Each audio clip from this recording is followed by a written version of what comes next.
నీళ్లు నిజాలపై అసెంబ్లీ వేదికగా చర్చించేందుకు తాము సిద్ధంగా ఉన్నామన్నారు తెలంగాణ సీఎం రేవంత్ రెడ్డి. కృష్ణా గోదావరి జిల్లాలపై సభలో 2 రోజులు డిస్కషన్ చేస్తామని తెలిపారు. దీనికి కేసీఆర్ అంగీకరిస్తే జనవరి 2 నుంచి శీతాకాల సమావేశాలు ఏర్పాటు చేస్తామని చెప్పారు. రేవంత్ రెడ్డి హైదరాబాద్ జూబ్లీహిల్స్ లోని తన నివాసంలో చర్చ నిర్వహించారు. కేసీఆర్ చేసిన ద్రోహం తెలంగాణకు మరెవరూ చేయలేదని రేవంత్ రెడ్డి కీలక ఆరోపణలు చేశారు. చంద్రబాబుకు అసలు శిష్యుడే కేసీఆర్ అని వ్యాఖ్యానించారు. ఇక పట్టి సీమను అభినందిస్తున్నట్లు కేసీఆర్ గతంలో పలుమార్లు చెప్పారని గుర్తు చేశారు. పాలమూరు రంగారెడ్డి కట్టొద్దన్న హర్షవర్ధన్ రెడ్డికి బీఫామ్ ఇచ్చింది కేసీఆర్ కాదా అని సీఎం సూటిగా ప్రశ్నించారు.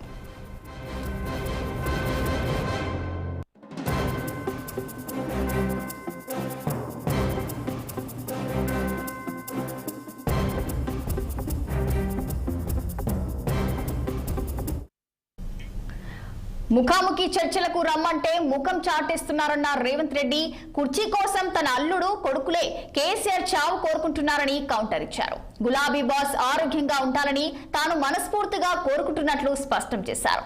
10 ఏళ్లలో కృష్ణానదిపై కేసీఆర్ ఒక ప్రాజెక్టు కట్టలేదని, పైగా ఏపీ జలదోపిడికి దోహదం చేశారని విమర్శించారు.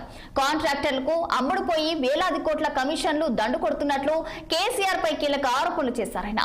అలాగే జూరాల దగ్గర ఒడిస్సీ పట్టుకోవాల్సిన కృష్ణా జలాలను ఏపీకి రాసిచ్చారని, తెలంగాణకు 299 టీఎంసీలు చాల్చాలంటూ కూడా కేసీఆర్ సంతకాలు పెట్టడం రాష్ట్ర ప్రజలకు మరణ శాసనం లాంటిదని మండిపడ్డారు సీఎం రేవంత్ రెడ్డి.